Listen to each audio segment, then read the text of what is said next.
Hello, wonderful people. I am Micka, MC, content creator, and media personality in Vietnam.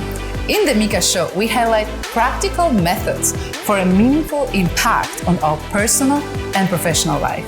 Thank you for joining us today, and let the show begin. Sorry. Ani Chopra, you are a business owner, an influencer, an author. You are only 23 years old and you've been in so many countries. So we are very lucky in Vietnam to have you to talk about confidence. Welcome to the show. Thank you so much, Micka, for inviting me and for saying all these lovely things about me. It really does sound nice. But it's true. That's the good thing about them is they are true. And I want to share something with the audience is that I met Annie only once. And I was just so impressed by your energy, attitude towards life. You're just such an inspiration. And I'm just so excited to have this interview today with you because indeed, guys, so can you imagine this? Annie wrote 2 books and 1 planner. She's the founder of She the Queen, which is a media platform. She's a marketing consultant. And all of this without a college degree. How is it possible? I would say it's possible because of all the hard work I've put in. Honestly, it sounds like a lot. When I look at myself, I often forget half of the things, but it's nice listening about it. But there's just so much about, the hard work I've put in for the most part. Mm-hmm. When you don't have a college degree, I often tell this to people, especially with the trend that's going on right now, with Gen Z always being like, oh, skip school, skip college, you don't need you don't need the debt. But what I often tell people is that ultimately, it's a choice you make. For me, there were other reasons other than it just being a choice. I had familial obligations and, financial responsibilities at the time due to which I couldn't do university. But, you have to know that you will be working 10x harder than everyone around you because you want to make sure that you don't get shunned. You don't, you need to be the spotlight, ultimately. You're going to be fighting for the same things that a Harvard graduate is fighting for. So if you're thriving, if you're working on yourself constantly, you'll get there. And it's all about believing in yourself and ensuring, in my opinion, it's about ensuring that every day is a day of learning. You cannot give up on learning. You don't have to go to university to learn. Education is all around us. When I started out and I didn't really know what to do with my life, I reached out to people. I reached out to Neil Patel, for example, who is a huge marketer. And I emailed him saying, hey, I want to get into marketing. What do you think is the best option for me? And he emailed me a response with a bunch of free online courses that I could take. And that's how my journey began. So you have to be open to other people. You have to reach out. Don't be afraid. I mean, think about Micka. How did we meet? I literally just DM'd you on Instagram. It's like, hey, Micka, you're really cool. Let's talk. Yeah. So I think people need to be less afraid of doing that. More spontaneous, more out there, and just work harder every day on yourself, and you'll be able to make a difference. That's very amazing. I hope you guys are taking notes. About confidence, because I was really impressed again by your energy, and I know you have a couple of rituals about how to be confident on a daily basis. Can you share with us your tips, please? Oh, I have, I keep telling people that ultimately confidence is it's like willpower. It's kind of like a muscle, and yes. You have to work on it on a daily basis. You don't wake up one day and are confident. You don't decide one week that, this is a week where I'm going to try to implement some shit that's going to be, confidence. No, it's a daily thing. I wasn't born confident. I made myself confident. In life, I went through a lot of things. I went through a lot of bullying, etc., which can make you feel insecure as a person. It can really mess you up. So for me, confidence is something I've built. And so the daily activities that I do now, I have a lot of systems in place in general. And I would suggest if, anyone's listening, don't think that you're going to have one system and boom, 10 different things you're doing. No, do it slowly because that's how I implemented it. Mm-hmm. And my systems integrate parts of confidence. So my number one thing is mirror work, which you actually discussed with Victor in one of your episodes. Make sure to check the episode, guys, again, if you don't know what mirror work is. Yes. Love that. No, definitely mirror work is huge for me. So I wake up, that's the first thing I do. And then in my morning routine, I have a few other tidbits that I do. So my favorite part of my morning routine is actually my rich bitch juice. Can you tell us a little bit more? What is the juice? How do you do it? What are its properties, please? Well, okay, so it's honestly just a simple detox drink that I started drinking a couple of years back just because it's got good for my gut health, etc. And it's just turmeric, black pepper, honey, lukewarm water. And while I'm adding all of these ingredients in a glass of water or whatever, I'm often saying things to myself like affirmations. Loud. Yeah. Sing it loud. Yeah, sing it out loud. It's my affirmation time. And that goes with my rich bitch juice energy, you know? Because I'll be stirring it and I'll be like, I'm healthy, I'm wealthy, I'm a queen, I'm magnificent. And, you know, every day, some days there will be more specific affirmations. For example, today I had something important to do. I had to be on this show. So I had a mantra, and my mantra was, I look good in every angle. And I kept telling myself that. I was like, I look good in every angle. I look amazing. You do. Thank you. But that really helps. And when I'm about to drink the juice, I'm like, okay, this is my rich bitch juice. I'm gonna bring on that rich bitch energy today, and I'm gonna drink this. And when I drink it, it feels like a potion, and it just gives me so much energy. And it's great because throughout the day, if there's a time when I'm feeling like kind of meh about everything, I'm like, no, girl, you had your rich bitch juice. You're okay. You're okay. Wow. But in this show, we're also very gender neutral. So we have the rich bitch juice. What will be the juice for some rich gentleman bitch or whatever? How you call it? Okay. So I do this myself too. It's the BDE juice. What is that? Big dick energy. It's a big dick energy juice. We are very action oriented and we connected with our young audience. You guys, you're welcome. You're here for a treat. Thank you. The BDE juice or the rich bitch juice. I hope you're taking notes. All right. And another is a third part in your daily routine to increase confidence, right? So the huge part, which is a daily thing that I love doing, whether I'm staying at home, whether I'm going out, is dressing up.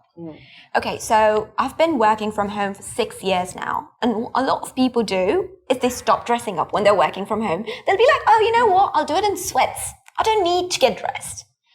If I'm not dressed one day, I am definitely not getting anything done. No. You know, a lot of people say dress to impress. I say dress to express yourself. Dress to make yourself feel good every single day. I do something called dopamine dressing, basically, and it was a big trend on like TikTok recently, and it's just dressing to make yourself feel good. Ultimately, the way you look is obviously the first impression people get of you. So yes, 100% when you're going out, you should look amazing, you know, but at the same time, when you look in the mirror, when you're getting dressed up, when you're putting on that makeup, when, you know, you're getting into those clothes, that should feel amazing.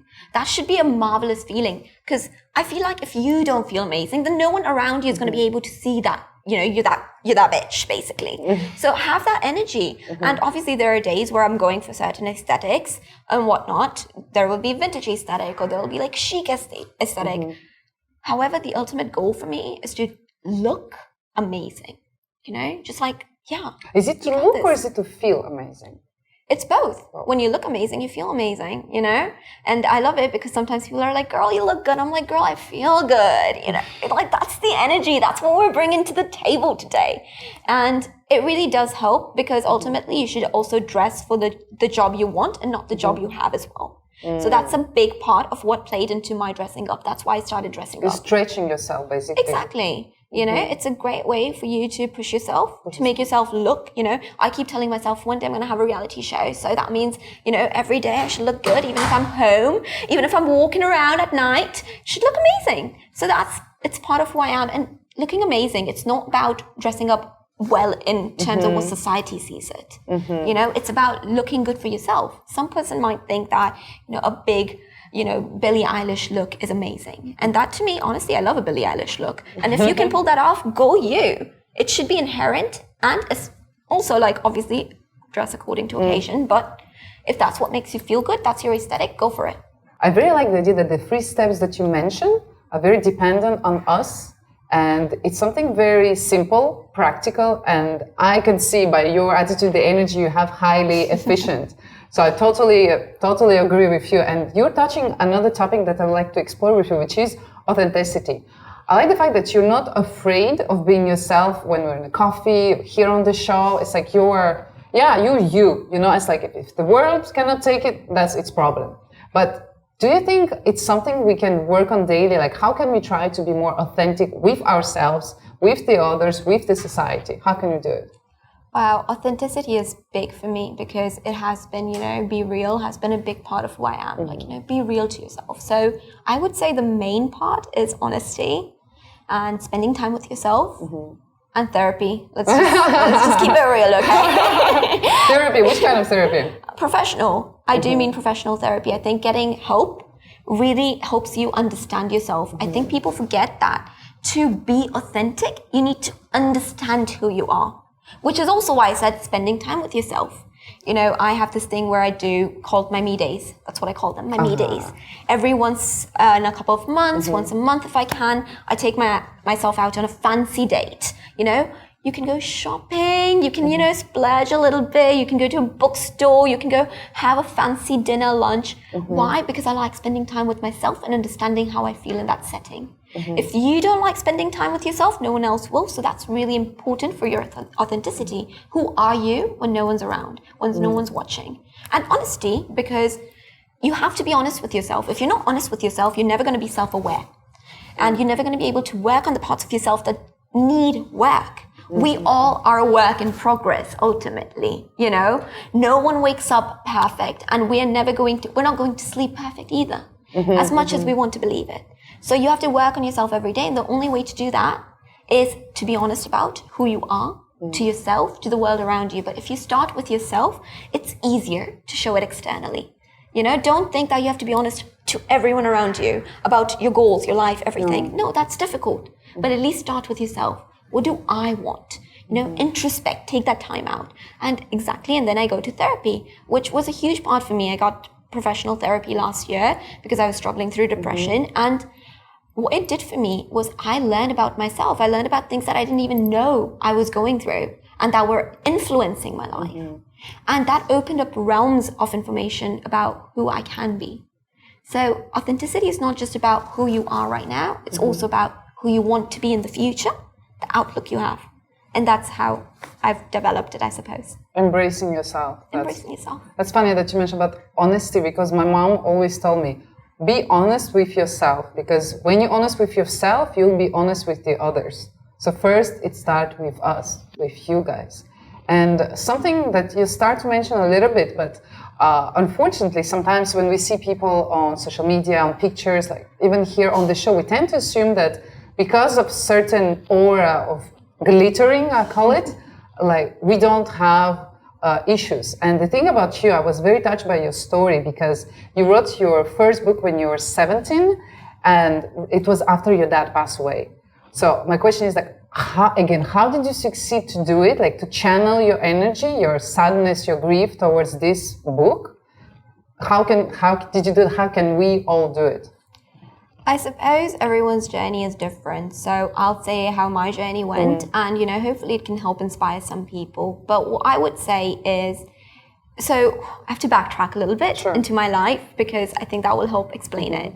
I've always been the kind of person who kind of bounces back because, as I mentioned, I've been bullied, and that influences a person when it's not a very... So I feel you. Yeah, it influences you when you're young because you're like, oh, I can just never be good enough. But I bounced back from that. I often focused on my strengths and that helped. When I was younger, so depression has ran in my family and that's not something I knew until very recently, and it's biological. My dad's family had a huge, depression. So biologically, that's my brain. It is there. And my mom's highly anxious. So they gave birth to an anxious, depressed baby. So there's that, I couldn't do much about it as a kid because, so when I was 9, I had a self-harm addiction. That's where it started. And I probably had a self-harm addiction for about 7 years.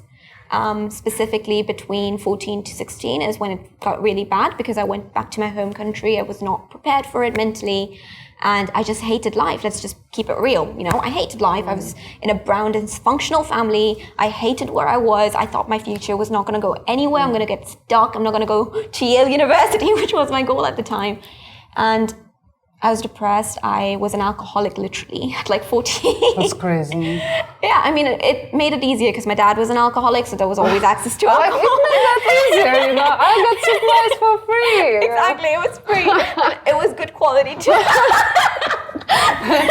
Like, better to laugh about it than to cry, right? Exactly. I look back. But the point about that is, when I went to Tanzania, which is where my dad passed away, we were in Tanzania for 10 months and my life had already started switching around. This is when I was 16.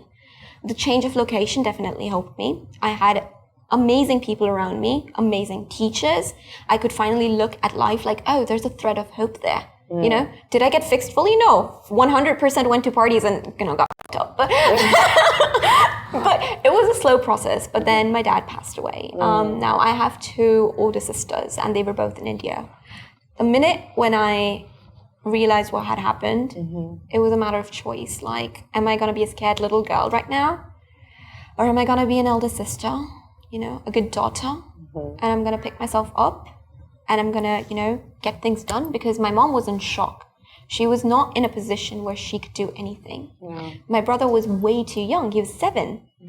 It was ultimately on me. And yeah, of course, no one would have said anything that if I took some time, if I went into shock either. No one would have said anything. I was 17. How are you expecting a 17-year-old to handle anything? But I didn't. So yeah, ultimately I had a choice, be a scared little girl or, be the elder daughter and, be the elder sister, because that's who I was at that moment. And there were a lot of aspects to it, obviously, to what that got me from, my dad dying to me publishing a novel. One was believing in myself. I needed to believe in something, and myself was the first person I could believe in, I needed to put something out there with all that energy that was going on. There was so much energy, there was so much going on. So I wrote poetry throughout to help. Poetry has always been my outlet, so I used to write poetry generally. And my friends used to joke about how I should publish it. And I remember one night I was like, I should publish this because this could help someone, Like, hell, someone might actually read this and be like, oh, there's a lot people go through. Or, oh, I'm going through this right now. And the poetry anthology, the first one that I wrote, it actually starts off very sad, very mellow, obviously, because that's what I was going through. And at the very end, the last chapter, it's like so powerful. It's like, okay, I'm like a phoenix, I'm out. Like, this is the moment. I'm embracing it. And I got professional help, obviously, even that time. I didn't have it from like a therapist. I had it from my school, thank God. My school was amazing. And, I had my counselor speaking to me. I focused on myself. I made sure that I had a support system, because if I went through this alone, I don't think I'd be in the position I am right now. I'm very grateful to all of my friends from everywhere around the world, wherever they are. Everyone was so kind, so gentle, and so caring. But also, I had a lot of people who supported me and who believed in me that I wouldn't let this tragedy basically define the rest of my life. And it was a tragedy, I was brought up in a very VIP setting, to be completely honest. I was a rich bitch, like my dad was a diplomat. We had all the privileges in the world, and then suddenly we didn't have the same level of finances. We didn't have the same houses, the same connections, etc. So it was tragic. But then there were all these people who were like, no, you're not going to let this define you. And I was like, that's true. I have not worked this hard in my life, not gone through depression, suicidal thoughts, whatnot, all that for nothing. And so I was like, yeah, you know what? I'm going to work towards that. And that's what you can do.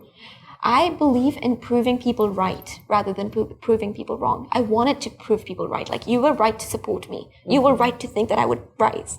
And that's what you need to find. You need to find that positive energy to pull you through. Don't focus on the negative energy. It's not going to do anything. You're just going to get more depressed. You're going to get more sad. I always say choose the positive energy, because that's the one that will actually manifest itself well into your life. That's true. You already started to reply to my next question, but first of all, wow, congratulations on this journey that you have. Thank you. And I think it's important to talk about your success, but also talk about your challenges, which I think help us. Actually, do you know that we bond better through challenges than through successes? Like, you're gonna bond better with a person that shared the same tragical story than somebody who shared the same success as you. Fully understandable. Yeah, so that's interesting. But my question was, like, according to you, what can we do to improve the quality of our life? Wow, that's a big question, because it's funny because I have so many systems in place, But okay, let me try to. Is it cool if I do 2? Yes. Is that okay? Okay, cool. So number 1 is build amazing relationships. Build your support system. I've mentioned that before as well. I think building a support system is essential to building a good life. your quality of life will depend on the people you have around you. You know, you've probably heard the saying, you are like the 5 people you spend most time with. So ultimately, that's what you have to do. You have to build good relationships. The way I do it is because I'm very practical about it. You cannot expect yourself to just have relationships. You have to go forward and you have to build them. And I actually have this color-coded system in my calendar to make sure that I'm constantly working on it. And I have 4. So there's work, volunteer, social, and self-investment. What is today's show? Today is self-investment. I mean, of course. But yeah, so it helps. And having that on my calendar, having a bunch of those colors all around, that helps me build relationships practically. So I'm not wasting my time, you know, dabbling. I tell people, I don't dabble in relationships. If I'm for you, I'm for you. You've got me in your back and that's it. You're my inner circle. I don't do, I have an acquaintance. No, of course I have those because of business. But in the sense, the people who are in my inner circle and who matter, they matter. And that's how you build it. You have to work on putting it on your calendar. You have to work on, you know, giving it time. You have to work on reaching people out. If you feel like the people around you are not it, because I had that for 6 years, I was stuck in a place where I don't think I connected with anyone. And what I did was I went online. I went to online conferences. I went to Instagram. I DM'd people I liked. Exactly how I really, really believe in the Instagram DM. You guys do it. People check them and they love to connect. And a tip, a little marketing insight is always comment on their stuff beforehand and engage with their content so they actually know you exist. And then, you know, you have more chances of being responded to. So that's my first step. And the second one, which I implemented, and it's from High Performance Habits, is actually not my own, but it's from a book I read. It's an alarm system that reminds you of who you want to become in life. So I have 3 chosen words. I actually have 4, but 3 is good. So my 3 chosen words, at least for this year, are conquer, impact, and believe. And these words really help me every day because they'll be random, you know, randomly going on my alarm and I'll see it and, you know, maybe I'm having a bad day and it'll be like, believe. And I'll be like, what do I believe in? And it's like, oh. And it makes you go through this process of thinking about it. And it's like, oh yeah, you know what? I have something to believe in. I have myself to believe in. Or impact, for example. And if I've been spending my day doing nothing, scrolling through media and I get impact. And it's like, girl, you've not done anything impactful. Let's go. Let's work on it. So these reminders really help improve the way I'm living my daily day. So you choose these words, right? You choose them. Yeah, choose your words. And how often do you change them? Well, this has been my words for this year. I try to do it yearly. So this is like my 2nd year with it. Wow. That's very practical. I think it's something that I really like about you is that you just keep it simple. You know, keep it simple, practical, funny.